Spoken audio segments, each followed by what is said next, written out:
So today I get to have can already feel it, a very beautiful dance with this man who is joining me today. He's an author. He's a doctor, an acupuncturist.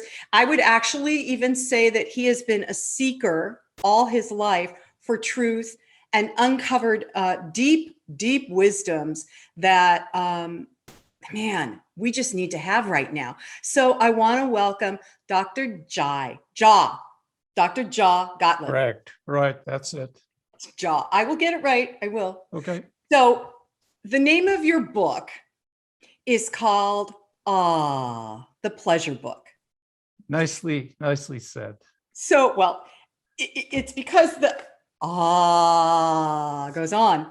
And so I have to be straight up with you, Jia.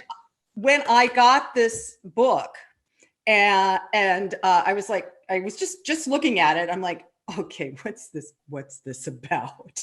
And so I asked a couple of my girlfriends, if you received a book that said, the pleasure book, what would you think would be in that book if you opened it up? And almost all of them said, oh, how to have a better orgasm. So, but that's not what this book is about. It's a small particle of what this book is about.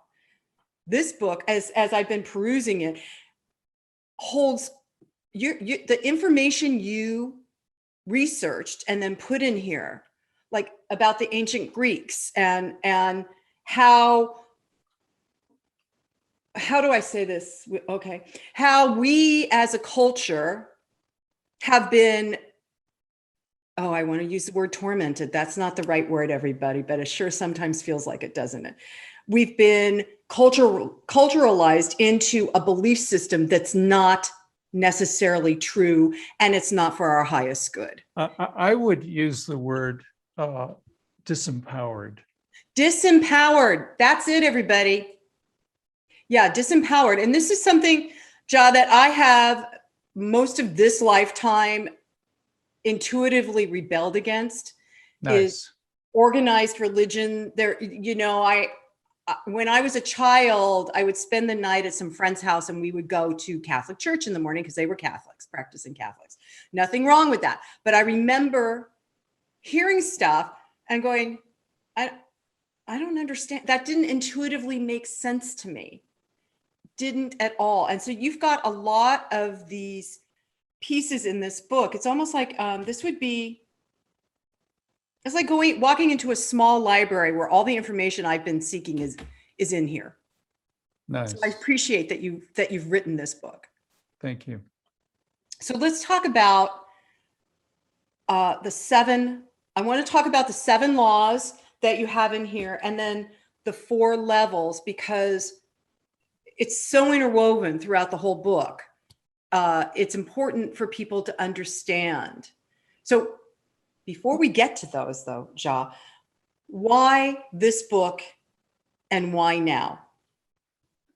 Well, I wish I could answer that, but the truth of the matter is I have been led to write this book. Mm-hmm. And that started over 15 years ago. Wow. So the book has just taken me. And as I've brought it together finally to a publishable form, I realize now is the time. Absolutely. And that really becomes quite clear in the very final chapter. Like, this is it. Yeah, this is it. This is it. Haven't got to that chapter yet, but I will. I want to acknowledge is that this came out during the heightened time of fear globally. And this book talks about global belief systems and then universal laws and all of that every individual can tap into without, doesn't matter where you live or what you grew up as. So this is, one of the main themes of this book and main objects of this book is to shift from a fear-centric operating system, which we are at the kind of epitome of right now, Yeah. to its antidote, which is, for lack of a better word, a love-centric operating system. I like that better word, love. Yeah, yeah. And what would that look like? And what do we need to understand about love? I mean, love is really just another word for pleasure. So if I could start with the 4 levels of pleasure, because I I would think love that that. that will create a framework in which we can understand what are we talking about. It is true that most people, when they hear the word pleasure, the very first association is sex, which is, it's our marketing is all directed towards sex and then tying something to it to be sold. Right. And the reason the book cover is so plain is I realized anything I put on the cover would bias the reader. And this way, a person, it's a tabula rasa, it's a blank sheet, and people can project whatever pleasure is to them. And that tends to be sex. So as a definition, pleasure is anything that feels good. Okay? Anything that feels good. Super simple, very common sense. Then from there, we can understand that there are basically 4 ways to feel good. The first and most foundational is physical. How do we know that we feel good? Well, it's a feeling. It's actually a sensation in the body that animates our body with what we call pleasant sensations. So I think of it as a pleasure prism, or you can think of it as a pyramid. It's like a triangle. At the base is physical pleasure. The next level is emotional pleasure. And emotional pleasure is where you find love, joy, happiness, fun. These are emotional experiences of pleasure. The third level are mental pleasures. We have pleasing thoughts, thoughts that make us feel good, that, my life is important and meaningful, that I have enough money in the bank, that my children are safe. These are pleasant thoughts. When these 3 levels, physical, emotional, and mental, are harmonized and aligned, we naturally gain access to the highest level of pleasure, which just turns out to be spiritual. That is a word like love, which is used in so many different ways. So at that highest level, I use the word asis, which, as you might imagine, has to do with ah.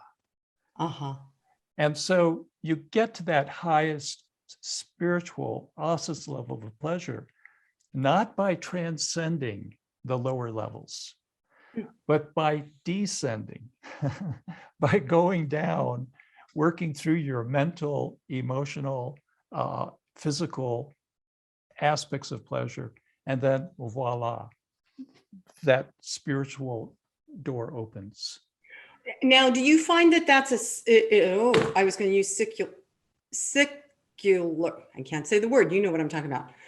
I see it as circular. Yes. You go up, and it's not that you're going down, but you're going deeper as you access your higher awe, and then you're able to go back down into the physical, mental, emotional. Yeah. Yes, they inform each other. Mm-hmm. They inform each other. But I like to emphasize, most people think that, the physical, we have this association. It's a deep association that somehow it's dirty. And when we go to the bathroom, we close the door. We don't want people to hear us or see us because of that, a sense of shame, what I call a fig leaf moment, right? It goes way, way back. And so we tend to want to escape that physical, and we tend to denigrate it. But actually, the way up is first you have to go down. You have to bend your knees before you can jump. Oh, yeah. And sometimes you have to crawl on your knees before you get to the altar, right? Yes. Yes. Yes, that's right. So it's interesting. I want to tease out some of this stuff, Jia, when you said you call it a fig leaf moment. Now,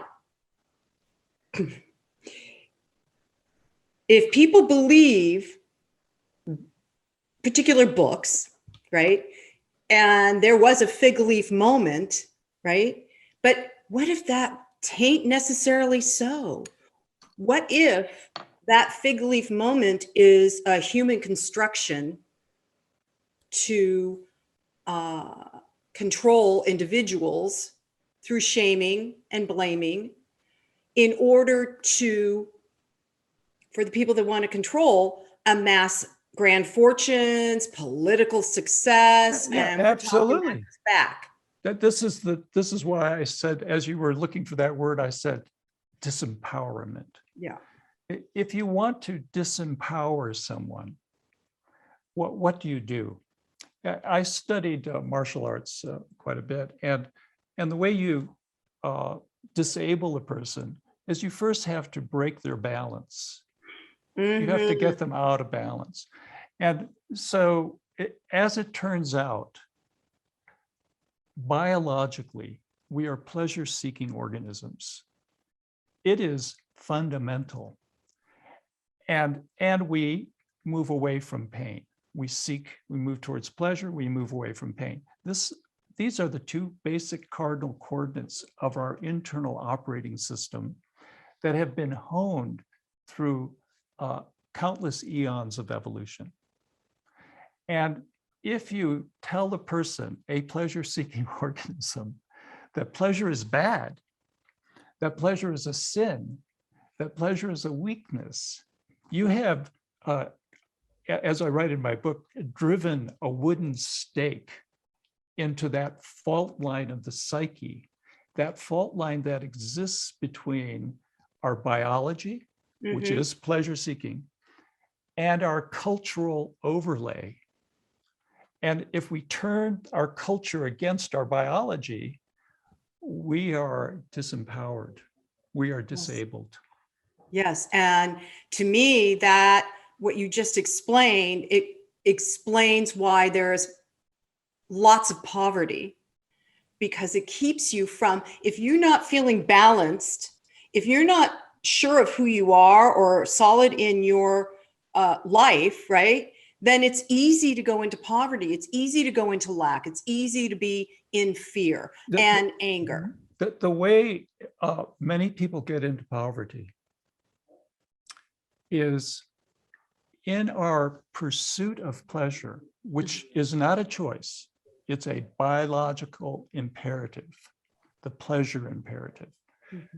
In our pursuit of pleasure, because we are so confused, purposely have been confused about it, many of us in the pursuit of pleasure end up in pain and suffering. Yeah. And in that place of pain and suffering, it's difficult to work effectively. It's difficult to make a successful life. It's difficult to enjoy your life and have an enjoyable relationship with yourself or anyone else. So it's at the very foundation of our operating system. And we need to change that if we're going to make it as healthy human beings and as a healthy, sustainable species. Yes. And then that also reverberates down to the earth as well. Yes. Yes. So what do you recommend in your book? The pleasure book. What do you recommend as a couple of beginning steps for people that want to really get more back in their own life? So the book, the first part of the book is called Assumptions. And many of the assumptions which we've been talking about are relatively unconscious. We automatically think about sex, then we automatically feel embarrassed and shameful and guilty, etc., that we thought about it in the first place. And all of this is coming out of assumptions. So I think the very first place to start is to have the humility, the understanding that maybe I don't know what pleasure is. Maybe all my thoughts about pleasure that I have been programmed from my parents from birth on, every time I watch media, maybe all of that has been more confusing than helpful. And that's a fantastic beginning point, because if I am willing to admit that maybe I don't know what pleasure is, then I can find out. Right. I can investigate, and I can tell you it's really interesting, and it's a lot of fun.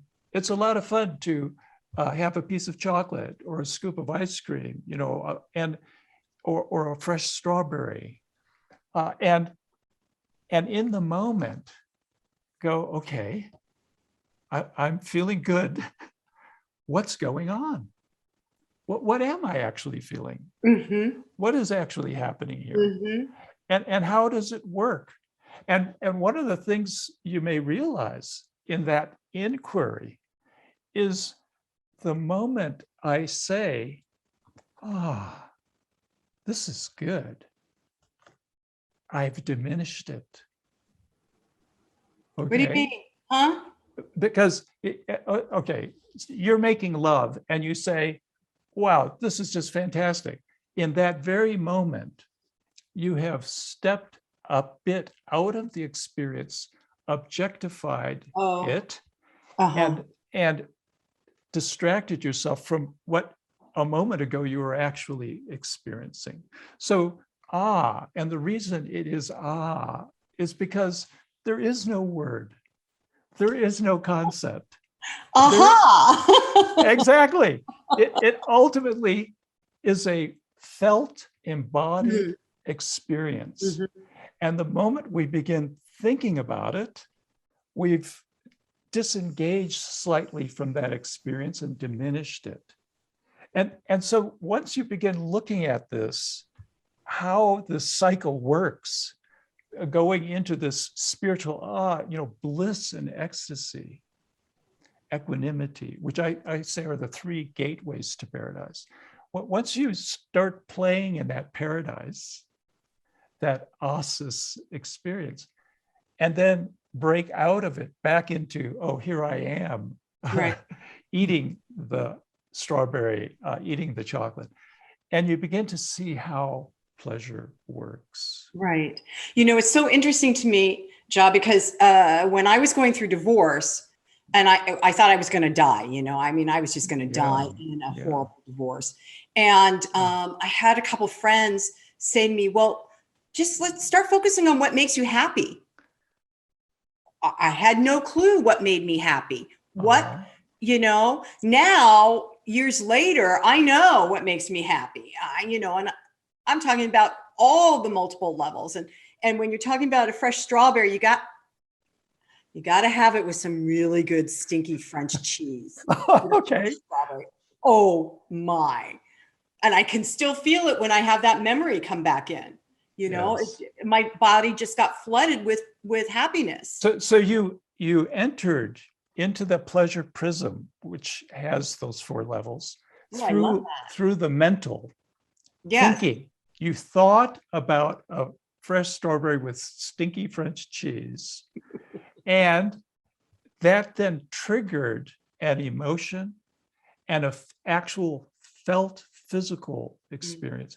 So we can enter into pleasure, into this feeling good from any of these 4 levels. And they all work together. The final common pathway is the physical sensation. And it's because of those physical sensations that we know, that feels good. That's pleasure. We know that something is beautiful, which is just another word for pleasure. Right. Because when we look at it, we feel pleasant sensations in our body. We know that something is good because when we experience that goodness, it fills us with pleasant sensations. Yes. We know that something is true because when we hear it, it resonates with our deep sensibility and knowingness. So beauty, good, truth, these are just other words for pleasure. Oh, I love that. I love that. Okay, so then moving from the 4 levels, which is the physical, the emotional, the mental, and the spiritual, then talk to us a bit about the 7 laws that you've written about in the book, because some of them are ones that I believe in fully, and then the other ones I'm like, I don't quite see that yet. So the 7 immutable laws of pleasure, I'm very proud of this. I put them together into a book trailer.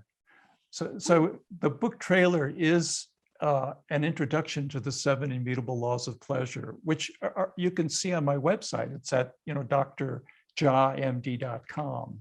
Okay. And it's very short, but it's impactful because there are these beautiful images of the 7 immutable laws of pleasure. The very first one, I don't want to tell you what that image is because it's, to me, it's I'm really, going to watch it. It's the most beautiful. I mean, of all the images, that very opening image is so beautiful. And that is the first immutable law. And that's the law of original wholeness, that we are born whole. Yes. That's the one. And when you put original on there, that for me gave that word wholeness more power. Yes, and it's original because it's precisely the antidote to a bit of malware that was inserted in our cultural operating system. And that piece of malware is known as original sin. Yeah. So that's why I called it original wholeness. I love it. It's the opposite. And we are born whole. We are born from pleasure. We are born for pleasure. It is our origin, source, and birthright. So a lot of times when I'm working with myself or with clients, I'm claiming and witnessing wholeness. And one of the things you said is that wholeness cannot be achieved through the process of subtraction. Correct. And that hit me too, because in my entire life, I've always looked at where I'm not good enough. I think a lot of women do this, a lot of men. And then how can I fix that so I can be good enough? Or where am I not whole? Like I'm a type 1 diabetic. How can I change that so I can be whole? So the original wholeness, just reverting to that, coming back, like we were talking about with the pyramid, the cycle of it. So most of us don't think in terms of original sin, okay? Because that's way back in the past. Yeah. We think of a secular form of it, which is much more powerful and insidious. And I call that original inadequacy. Oh my God. That no matter what I do, no matter how much I have, no matter what I've done, it's just not enough because I'm not enough. Original inadequacy. And I have a little story I tell in the book about going to Esalen. Mm-hmm. And, ground zero of the New Age human potential movement. And going there with my daughter and telling her when we got there in the morning at breakfast, going, oh, these are my people. I know this scene, right? And then as the day went on and listening to people talk in the lunchroom and eavesdropping on some of the conferences that were going, we were just there for a day visiting. I suddenly, it came to me that, oh my God, this is all about original inadequacy. Everyone's talking about, what's wrong with me? What am I lacking? What do I need to learn in order to become fully potentialized? So original wholeness is a very powerful concept. The second immutable law of pleasure is the law of colors. And we've already spoken about that in terms of the 4 levels of the pleasure prism. It's a prism because a prism breaks white light into 3 colors: red, green, and blue. Just like every image on your computer screen is composed of red, green, and blue. These are the primary colors of pleasure: red being physical, green being emotional, blue being mental. When those 3 colors come together in a well-balanced proportion, you get white light, which is the spiritual. So, and these 3 levels of physical, emotional, and mental are not arbitrary. It's not something that I just made up. They correspond to the 3 levels of evolution of the human forebrain. Oh, I didn't get there yet. Yeah. So when you look on the very front of the cover, there's a prism and there's these pictures. Yes. And that physical level has a picture of a reptile. Yes. That's the reptilian brain, the habit, primitive brain. Then the emotional is early mammalian, and that's symbolized by a rabbit. And then the mental, cortical brain, which is the level that most of us spend our time in, that's the cortical mental, and that image is of a monkey. So, so those are the 4 colors, which are the 4 levels of pleasure. Shall I go on to the other? Yes, because I want to hear about the Okay. The 3rd level is the law of contrast and comparison, that our entire nervous system operates in terms of contrast and comparison, which means no matter what you've got, you're going to need to compare it to other things. And once you've gotten it, you're going to soon habituate, grow accustomed to it, and start looking for something more. No matter how fantastic your partner is, how big your house is, how wonderful your car or job, that's built in. And then learning how to deal with that contrast comparison and use contrast and comparison to increase the joy and pleasure in our lives. And that's just a lot of fun. I'm going to look at, I haven't gotten to that chapter yet, so I'm going there now. Yeah. The 4th immutable law of pleasure is the law of thresholds. Yes.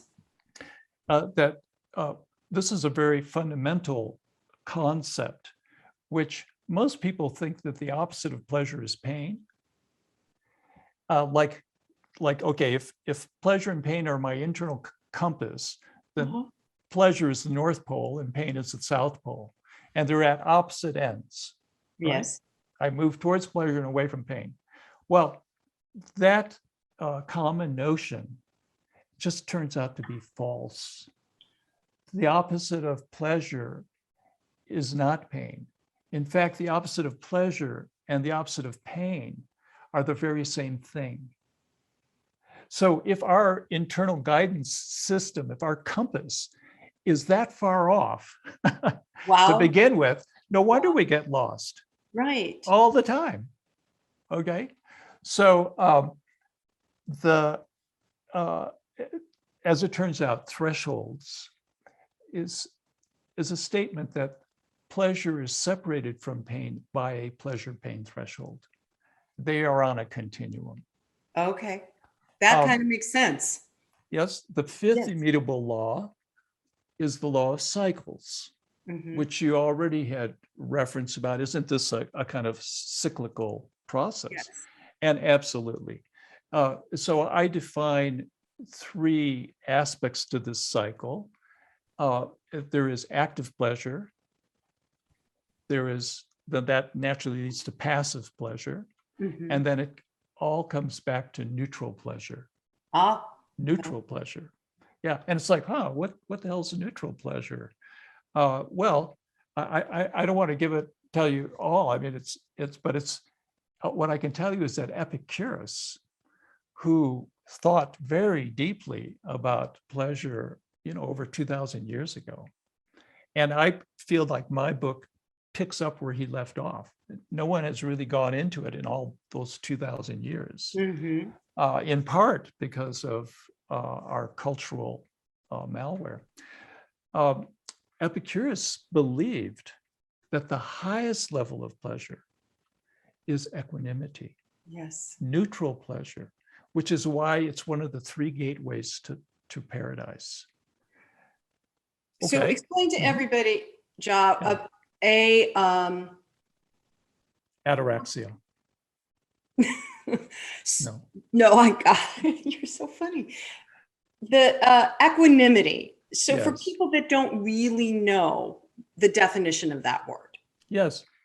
So in Greek, it's ataraxia, which means a means not, and terracine, the root, means disturbed. So ataraxia or equanimity, one meaning is to not be disturbed. Okay.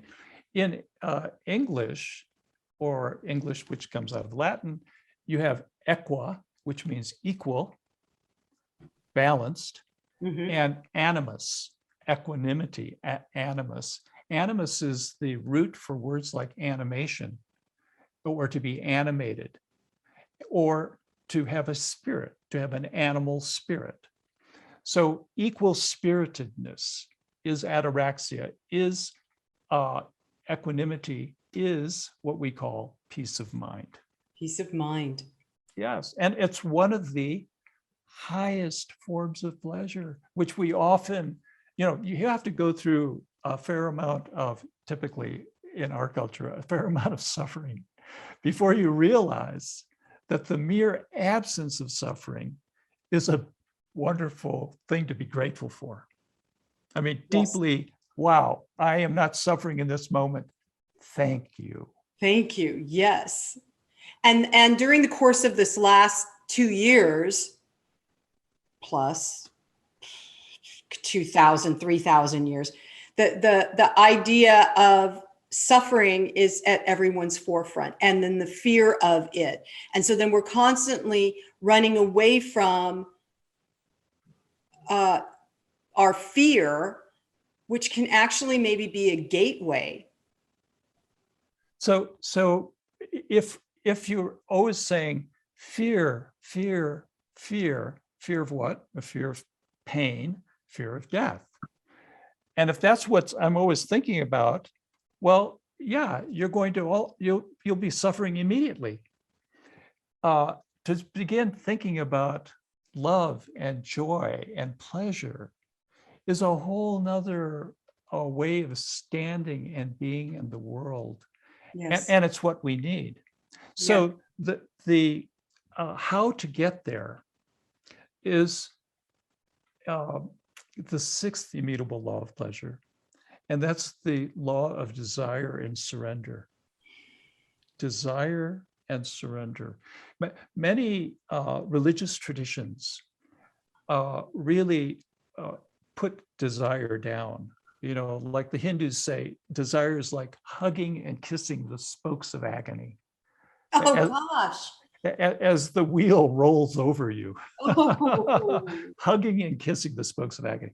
Okay, that's pretty That hasn't intense. been my experience, I'll just say. Yeah. And the Buddhists, which kind of Buddhism came out of Hinduism, they talk about, life is suffering. That's one of the first laws of Buddhism. Well, that just is wrong, because desire is fundamental to being a living creature. We need to want things, and that's what motivates us to go out into the world, find food, find community, partnership, etc. And helps us grow and evolve as human beings and spiritual beings. Yeah, without desire, we basically would die, right? Well, we just sit there. Right. So just a couch potato. Yeah. Or as I write about in my book, a decorticated frog will just sit at the edge of the pond and not move until it dries out and dies. So desire is fundamental to our existence, but it's not the only game in town. So when people talk about the law of attraction and, you know, oh God, won't you buy me a Mercedes Benz or whatever? Okay, that desire is important, but it's only half of the equation, Yes. right? We're always talking about balance, Yes. equanimity, right? The other half of that equation is what I call surrender, or you might use the word acceptance, or you might say the law of desire and surrender is the balancing of effort and relaxation. Now, these are, so for those of us that do have a spiritual practice of some sort, I think everybody can understand what you're saying, Jia, that because that to me, and it's what I've been living for the last, well, most of my life, but specifically intentionally the last few months, is to find that place of balance between well, going back to wanting to be whole, and then what do I need to fix, into that equanimity of where's the balance. And the balance it's a fine edge. If you start thinking about it in terms of desire and surrender, and that's what I'm trying to bring into balance. And of course, balance is a process. So it's not like, oh, now I'm in balance and I'm done. Right. It's a moment to moment shifting. You know, I want this, but can I accept what I actually have before me? And what is so magical, I mean, I call it magical because I can't explain it. When desire and balance come into, when desire and surrender come into relative balance, something magical happens. And I call it being in the sweet spot, or being in the flow of the Tao. Yes. And how can you tell when you're there? Well, one, it feels great. And that may be that peace of mind feeling great, or it might be ecstasy feeling great, or which is the active pleasure, top of active pleasure, Yes. or it might be bliss, the trough of passive pleasure, or equanimity. Those are the three gateways to paradise. At any of those gateways, it feels fantastic. And the other way you can tell when you've got your desire and balance coming into balance is that the frequency of synchronistic events, meaningful coincidences, starts to increase, and things that you wanted are just appearing before you, that you look at it and you go, even if I wanted that, I couldn't have made it happen any better. Right? I often tell people that, like I shared earlier, going through divorce, and I didn't know what would make me happy. And now my life is so exquisitely beautiful, and I couldn't have written the story. Do you know what it all had to unfold through the suffering and the surrender and the desire into a place of you know, I just get to live a beautiful life. Yeah. And it seems to me that life conspires to teach us about the law of desire and surrender. Like, you know, you can't have it all, but you can have some things. And I begin one of my chapters with a quote from the Dalai Lama, where he says, sometimes not getting what you want can be a stroke of great fortune. Yes. Oh, yes. Oh, yes. And I've experienced that too. Yeah. So, Jia, your website is, I'm just going to say it out loud, it'll be in the show notes for everybody, is Dr. Dr. Jia, JIAMD.com.